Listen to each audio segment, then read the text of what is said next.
What's up guys, and welcome back to the channel. So SP2 back on with that right now. Like usual, haven't made a huge amount of progress in the week because we've just been working on customers' cars, projects, parts, etc. But we do now have full brakes. They're all bled up, adjusted, and that's all working lovely. We do have a clutch pedal again now. Managed to do like a slight cable shortening thing and get that all hooked up. I've also fitted some new tyres, as if you remember, the old ones were completely buggered. The new ones we've gone for, what I've been told, is a standard size on the SP2, which is a 185 full profile. They look enormous, but I am sure that that's probably how it was supposed to be originally. So they've gone on, they look great, they're ready to go back on the car now. So things we've got to do next are get the fuel tank in, hooked up. That's going to be pretty easy. I've got all the parts laid out for that. At rear end, I want to start finishing up sort of generally the look of it, so where the sound deadening is, the carpet, the sort of engine lid hatch, all that kind of stuff. So no mechanical stuff, just tidying stuff, that's quite easy. Interior's all got to go back in, but I do want to get the opportunity to sound deaden the floors a little bit because they're just bare steel at the moment. They're just very noisy, and couple that to the fact that they're also very thin reproduction floors. They're probably going to be quite noisy. So yeah, I want to put some sound deadening and some underlay on those before the carpets go back in. But no, today, or this weekend at least, as I'm recording this, this is kind of the final push, I'm hoping, to actually get this car on the floor, driving in and out of the unit, so we can give it a wash, and then we can start focusing on some of the little niggly bits after we've actually got it back to a fully working and driving vehicle all over again.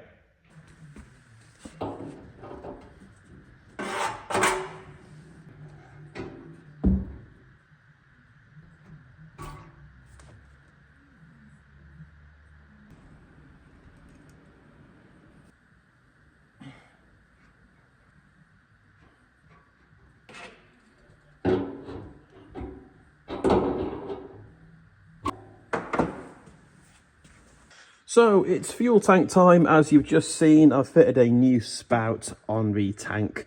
I've also test fitted the tank and realised that my fuel pump arrangement here needed moving a few inches that way because the spout at the bottom of the tank actually sat directly on top of it and it just wouldn't work. So instead we've had to wrap around the beam. This filter here then connects straight to the bottom of the tank, and that works quite nicely. The wiring for the fuel pump I ran up here and through to the interior where we can do the 5-pin relay on that. The tank itself is there. The filler neck has been cleaned up and I've put a coat of paint on that. Also here on the body where the filler goes, I've cleaned this grommet up because it was all sort of covered in paint and overspray, and the same goes for the one on the inside there as well.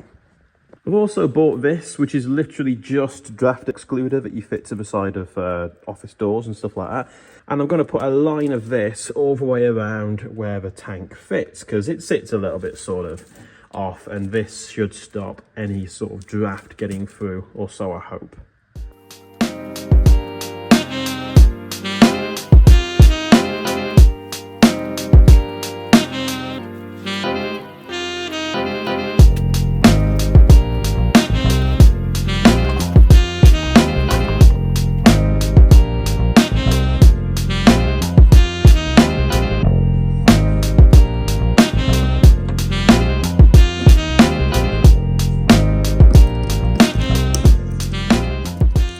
And just like that, we have a petrol tank all over again.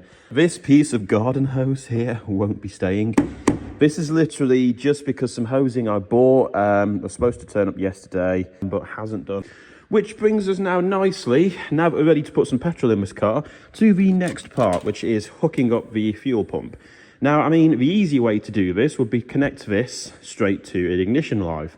So as soon as you turn the key on, you've got the fuel pump working, which is probably the most normal way to do it. However, it's not the way that I like to do it. I don't like having the fuel pump on constantly as soon as the key is turned. We like to install it with something like a safety relay or like a shut-off relay, which is basically a 5-pin relay. Takes its signal from the oil light, meaning that the fuel pump will only run when the engine is running, and then we wire in a separate sort of prime switch. And that's what we're going to do now. We're going to fit the 5-pin relay. I need to then do some routing from wires for the oil light and for the ignition feed. So the fuel pump wiring is super simple. We're just using a 5-pin relay, a priming switch, fuse holder, little bits of wires, connectors, and that's pretty much it. As long as it's wired up in the right format, it works and it's great. If you wanted to do this, but choose the easiest possible option, we do actually have this kit as like a full sort of labelled up, ready to install kit on our website, which takes a lot of the sort of guesswork out. But if you've got the components to hand for 5-pin relay, the wiring, the stuff you're going to need, then there's nothing stopping you from just making this kit up yourself. Next to the rear end of the car, where we finished all the engine work up. That's lovely. Now we've got to do all the sort of stuff around it. So in here, this channel that goes around the engine bay itself, there should be a little seal. And here is the seal we're going to need. So this is just a regular Type 3 part, and it sits very nicely in that channel. It goes all the way around and provides a decent seal for the engine lid into the body itself. But as you can see, the channel in this car is just full of years worth of painted over crap. So I started over here, just scraping that up a little bit so we can actually fit the seal in there properly. So I'm going to get that rubber seal in first, and then this engine lid here has got some sound deadening on the underside that's, I'll be honest, really seen better days. And then this sort of horrible carpet underlay crap on the top, which I'm really keen to get rid of. So this and this on the car here is just, yeah, it has some sound deadening qualities, but it's not particularly great. So what I want to do is pull this up, put a proper sound deadening down, put some sort of underlay on the back of the carpet that sits over the top of this. So when you do pull the carpet up, it's going to look neat, tidy, like it should. So first things first, I'm going to clean this nasty channel out, hoover around all of here, make sure I don't completely cover the engine in bits of old paint and rubbish, and then go about pulling all this nasty rubbish up next.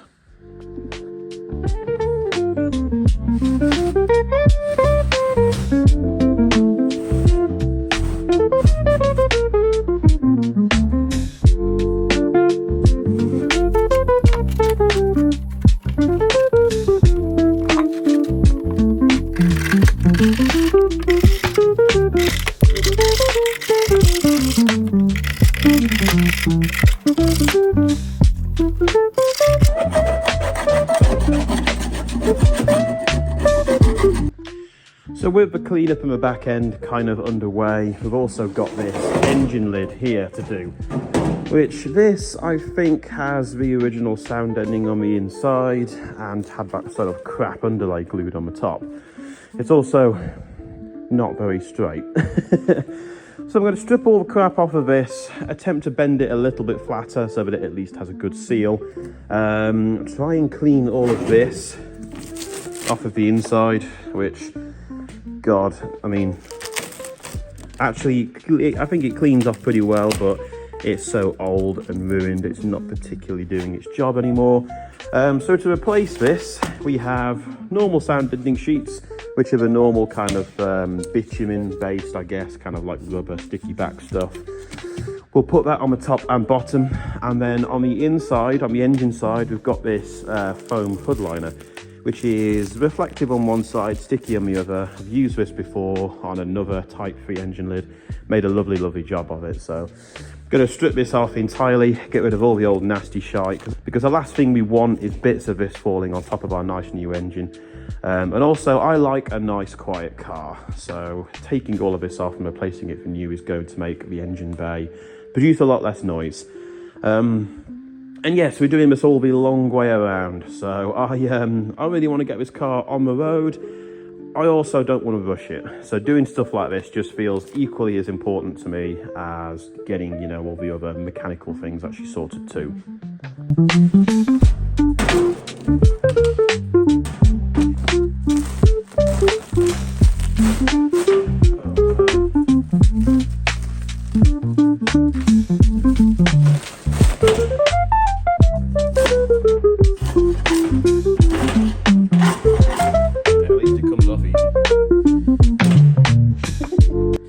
The Americans would probably call this roached, and I'm struggling to think of a better word than roached, because this is just old, ruined, it's no good. It's coming off, and we'll put something much better on here.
So this now looks completely awful and I hate it.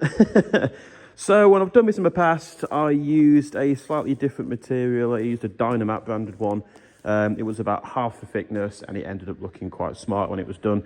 This one is super thick, which is good for sound deadening, but it means it just looks a complete mess. So this is going in the car for now. It'll have to do, but 100% I'm changing it down the line, because part of the reason why even wanting to do this in the first place is to just actually make it look better. And yeah, at the moment it looks a total mess. So yeah, job done for now. We are going to return to this and do a much better job in the future.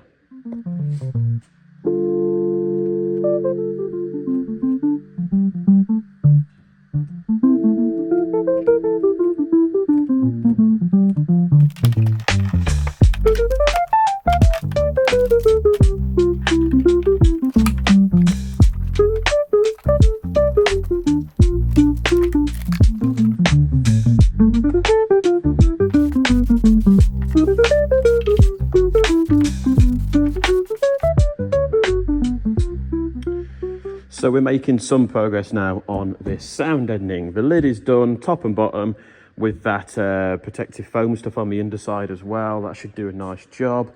This is getting close now for us to cut up and fit this board. So this is kind of close to what would have been in here originally, sort of 1mm thick cardboard.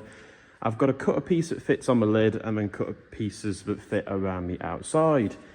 This has got to be cut super neatly, so I've got to take a lot of time doing that in order for it to look good. And then the carpet that we've got can kind of go back on top for now. I mean, I do really want to do a carpet set in this one day, but for now, the stuff that's in it will do.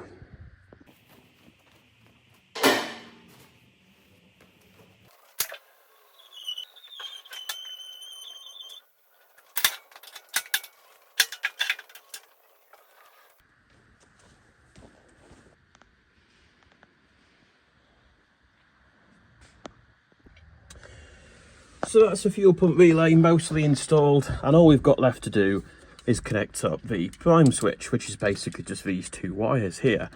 So when these are touched together, it overrides the circuit and provides some power to the fuel pump, which allows you to prime the system if the car's been parked up for a while and the float bowls have gone dry, etc. So what you'd normally do is fit a little prime switch underneath the dashboard or something like that. But since I don't really want to drill anything or mount anything else in this car if I can help it, I'm actually going to wire both of these to the back of this fan switch here. Since this unfortunately has no fan, this car. The fresh air box has been removed, and I've got no chance of being able to find one and put one back. I might as well just utilize this switch as the prime switch, so that's exactly what I'm going to do.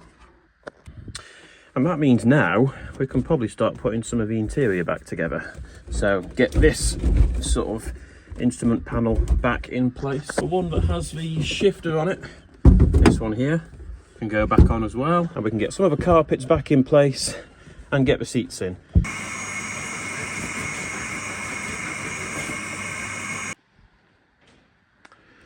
So we are really getting somewhere now. We have all the sound ending in, the center console, so like the handbrake cover, the shifter, and this piece here. All of this now is actually bolted together properly as well, whereas beforehand there was only a few screws holding it in. These ones here weren't there at all, so the whole dashboard could sort of rock backwards and forwards, which was not great. So they've been done, drilled through, bolted through properly. All of these fixings are all as should be now, so nothing moves around. The shifter feels lovely, which, if you remember back to a couple of videos ago, we did the shift rod bushings. That was well worth it. And yeah, now all we've really got to put back in are the floor mats here, the seats. I've got to do a bit of wiring tidying. The stuff I've done just got to be tied out of the way. And yeah, at that point then we can start it up and see what the clutch adjustment's like and potentially pull it outside. It has been raining for the past couple of hours, but it's now just dried up, so it's perfect sort of weather for a test drive, I think.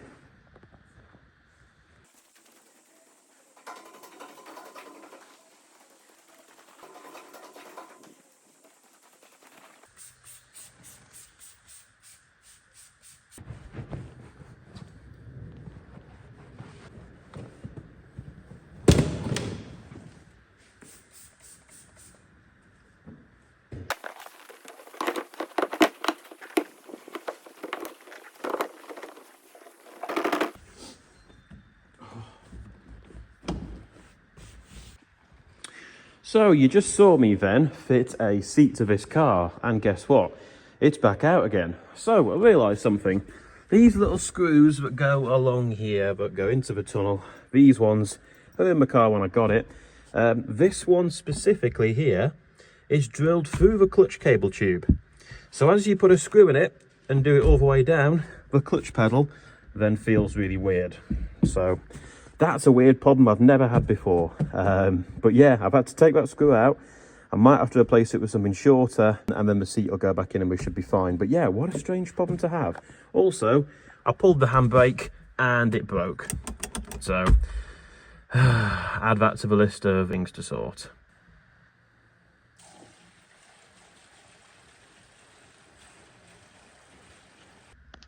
Probably won't pick it up on video, but fuel pump is priming. Probably see by the flickering light that's off. Let's give it a go.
So the SP2 works and we can now actually drive it on the road. I've done a couple of drives in it, it feels pretty good, I'm very happy. Hopefully we're going to actually get some recorded footage of that soon, but for now it's back on the ramp because I've had to do a little bit of engine tuning, fix some leaky rocker cover gaskets. I've also been messing around painting a few bits underneath. Clutch wanted a little bit of final adjustment as well. I've adjusted the rear brakes a little bit better, but now one thing I've really wanted to get onto is these luggage straps, which may seem a little bit unimportant, but I really like the look of them. When this lid's down here, you can see the straps. It looks cool. It kind of completes the whole SP2 appearance and look, in my opinion. These are actually the lap belts that came out of the car. And from what I can find online, the proper straps look a lot like these. In fact, they might actually be the exact same thing, just with different ends on them. So these, being the lap belts, have these little loops on the end. And what I've done is I've laser cut these here, which bolt into the original mounting points down here. I've just got to put a slight bend in them. So my plan is to cut this loop off, get this unfolded. That should pass through there quite nicely. I'm going to bend these up a little bit, bolt them down. I've got to do something up the front as well, because it appears there's a slot that they go through, which isn't going to work for us because obviously these belts are all sewn together already. So I think I'm probably going to end up bolting that through there like so, to work nicely. So yeah, I'm going to cut these apart, mount them up with these, do a slight job of bending these up first, and then hopefully that should give us an authentic looking set of luggage hold down straps. Okay, now that actually worked out lovely.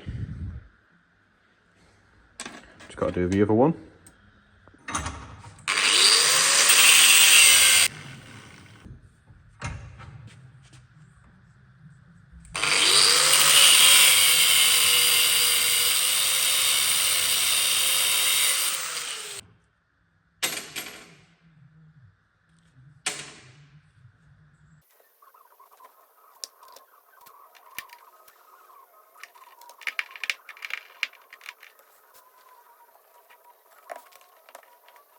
And there we go, we have some hold down straps.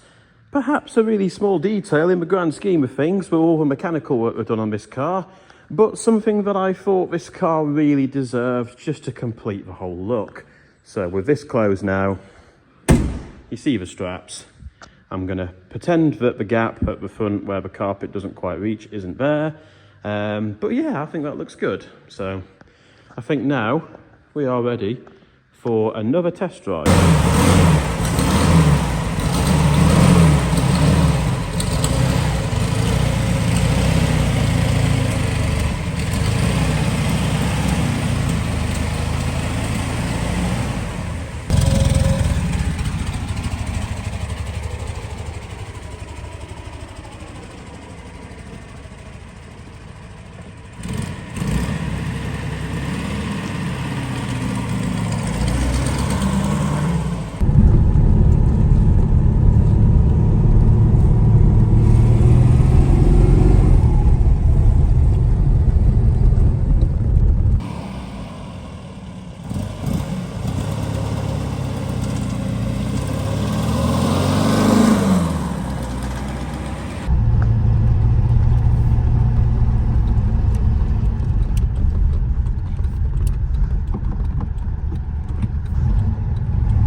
So yeah, the gearbox does have some faults. It crunches from third to second, second to third, and actually third to fourth is good, but the rest of them, unfortunately, it's time for a rebuild there. I think I'll just ride out the rest of the year with a slightly crunchy gearbox.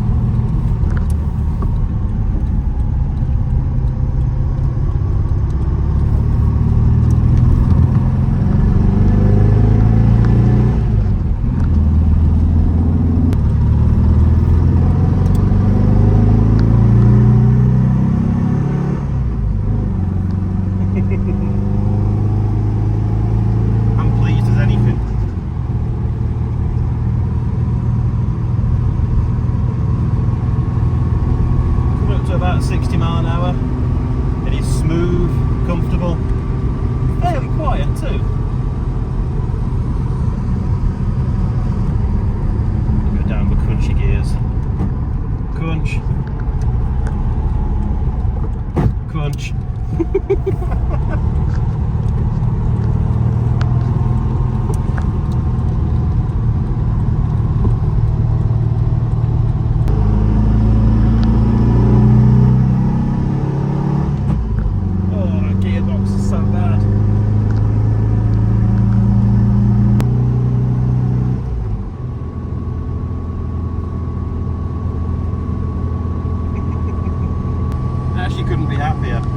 don't mind that the gearbox is buggered at this point. I'm just really happy to actually drive the most valuable thing I've ever owned. It's been how many months and it hasn't turned a wheel. So actually having it out of the workshop here and on the open road and feeling as good as this, I'm very, very happy. Even with all the workshop dust, I haven't even had the chance to give it a bit of a detail yet. I'm looking forward to that. The steering feels wonderful. That new steering box and the revised bushing on that has done the trick. The electrics all seem to be working okay. Gearbox obviously crunchy, which I think that's only going to get worse as it gets warmer. But the brakes feel good, the engine feels wonderful. Bit of noise off the front suspension. I haven't really been through that as much as the rear. And that shift linkage as well, despite the crunchiness, the shifting's actually really nice. So the work we did with the bushing and the new linkage there was very worth it. I get to feel the crunch now with even more precision.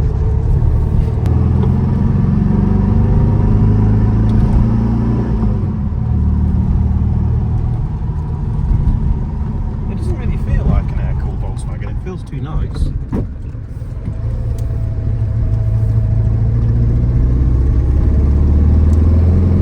Let's give it a bit of beans.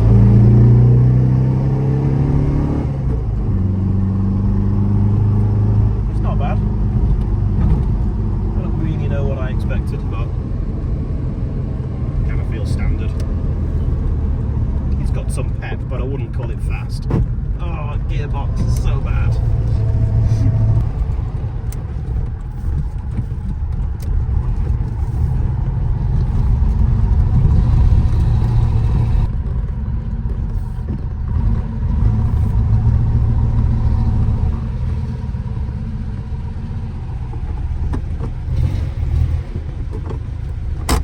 No, I forgot, handbrake's broken.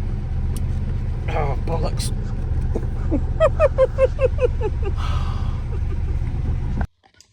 So the SP2 is a fully working car, and it's been a little bit of a long road. Buying a car, obviously from the States, that was originally from Brazil, getting something that wasn't quite what we expected it to be, but working through and making it mechanically right. We could have sort of dodged a few bits up, just go on the road a little bit easier than we did, but it was nice to go through absolutely everything, because now I feel like I can actually trust this car to take us somewhere. What's next for it? Well, mainly now we can focus on the visual tidy up, and you'll notice that that piece of trim there was missing when you saw some of the driving shots. And that's because all of these aluminium pieces on the car are just all very tired and past their best. So this one came off so I could measure it up a little bit. I've laser cut some of these now for this car, and they're off at one of the machine shops we use to get the ribs actually machined in. So we're going to end up with some flat form aluminium pieces with ribs in a bit like these. We've got to then cut those all to size, fit those to the car. But that should make a really big difference to its appearance, at least. A few other things to do. These headlight buckets on the front, you might have noticed that I've started cleaning up the edges on some of these, so they're through to sort of like the colour of the fiberglass I think they're made out of. These are all a bit sort of wonky, a bit wavy, so I started filing these down, getting them fitting a little bit better. They need finishing off, taking off painting. The other one's exactly the same, it was really warped at the bottom. We managed to straighten that one out a little bit. The bodywork wants a little bit of a polish. I'm going to paint a few of the black bits, have the wipers off, do those. Interior wants a few little bits sorting. We're going to make some floor mats for it, etc. But for now, we have a fully functioning SP2. It's been a lot of work, but I hope you've enjoyed the videos as to yet. And we have some stuff planned for this car in the summer, but for now, it's getting enjoyed. This is exactly what I wanted to buy, which was a standard SP2 to enjoy, and we are now several months after, finally at that point.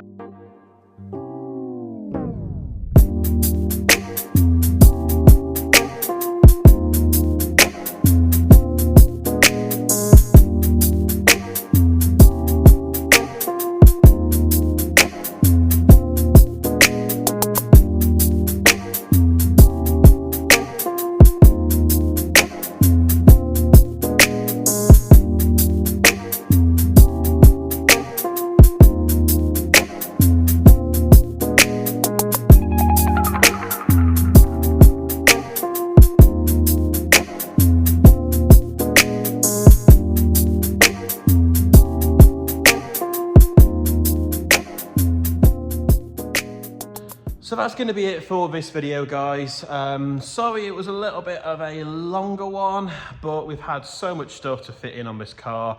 I've cut so much out. I find these videos a little bit boring myself, but thank you to anyone who watches them and people especially who make it this far. I do really appreciate all the likes, comments and whatever else. It goes a long way for us, so thank you very, very much. More Beetle stuff soon. We've got a couple of projects lined up we want to do. I think this fastback on the ramp, we're going to do some work on that soon and show you guys what we're doing on it. Until then, thank you very much again for watching, and I will see you next time.